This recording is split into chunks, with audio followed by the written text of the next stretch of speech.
నిన్న మంత్రి నారా లోకేష్ గారి పుట్టినరోజు సందర్భంగా జరిగిన 2 సంఘటనల మీద మంత్రి గారు సీరియస్ అయ్యారు. ఒక రకమైన అసహనం వ్యక్తం చేశారు.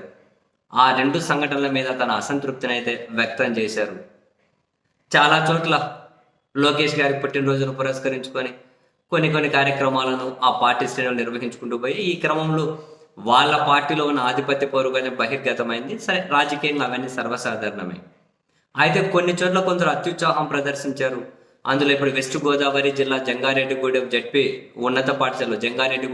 ఉన్నత పాఠశాలలో అక్కడ ఉపాధ్యాయులు లోకేష్ గారిని ఇంప్రెస్ చేసేకి కాసింత అత్యుత్సాహం ప్రదర్శించారు. ఎందుకు ఇలా చేస్తారో అర్థం కాదు. స్కూల్ పిల్లల్ని నారా లోకేష్ గారి పేరు అక్షరాల రూప ఏ విధంగా అయితే ఉంటాయో ఆ విధంగా కూర్చోబెట్టి పిల్లలను నారా లోకేష్ గారు అని ఇట్లా పిల్లల్ని ఇట్లా కూర్చోబెట్టి హ్యాపీ బర్త్డే లోకేష్ సార్ అని చెప్పి బర్త్డే విషయం చెప్పించడం ఎందుకు పిల్లలతో అలా? నాట్ ఫెయిర్ కదా. దాని మీద నారా లోకేష్ గారు అసంతృప్తి వ్యక్తం చేశారు. మీ పుట్టినరోజు శుభాకాంక్షలకు కృతజ్ఞతలు అని చెబుతారు. ఇటువంటివి చేయకండి, చెయ్యకూడదు. స్కూళ్ళల్లో విద్యార్థులతో ఇవి కరెక్ట్ కాదు అని చెప్పి సున్నితంగానే అక్కడ ఉపాధ్యాయులకైతే మంత్రి గారు వార్న్ చేశారు. అండ్ అదే సమయంలో జగన్మోహన్ రెడ్డి గారి ఇంటి దగ్గర టీడీపీ క్యాడర్ ఏ విధంగా హల్చల్ చేసిందో, ఏ విధంగా హంగామా చేసిందో మనం చూసాం.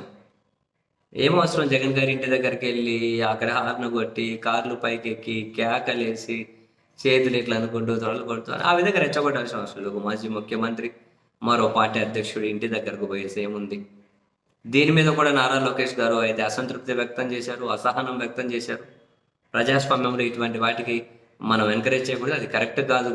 అక్కడ ఇంటి దగ్గర ఎవరెవరైతే ఆ కార్యక్రమంలో పాల్గొన్నారో ఆ విధంగా చేశారు వాళ్ళ వివరాలు సేకరించి పెట్టాలి అని చెప్పి నారా లోకేష్ గారు స్థానిక నాయకులకు వాళ్ళ గురించి విచారించండి, ఆ వివరాలు సేకరించండి అని చెప్పి స్థానిక నాయకులకు ఆయన ఆదేశాలు కూడా ఇచ్చారట.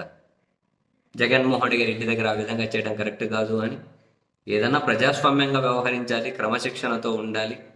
ఇది కరెక్ట్ కాదు అని చెప్పి వాళ్ళెవరో ఆ వివరాలు కావాలి అని చెప్పి డేటా కూడా కలెక్ట్ చేయమని స్థానిక నాయకులను పురమాయించినట్లుగా అయితే వార్తలు వస్తూ ఉన్నాయి. ఈ 2 అంశాల మీద అయితే తన అసంతృప్తి వ్యక్తం చేశారు మంత్రి గారు.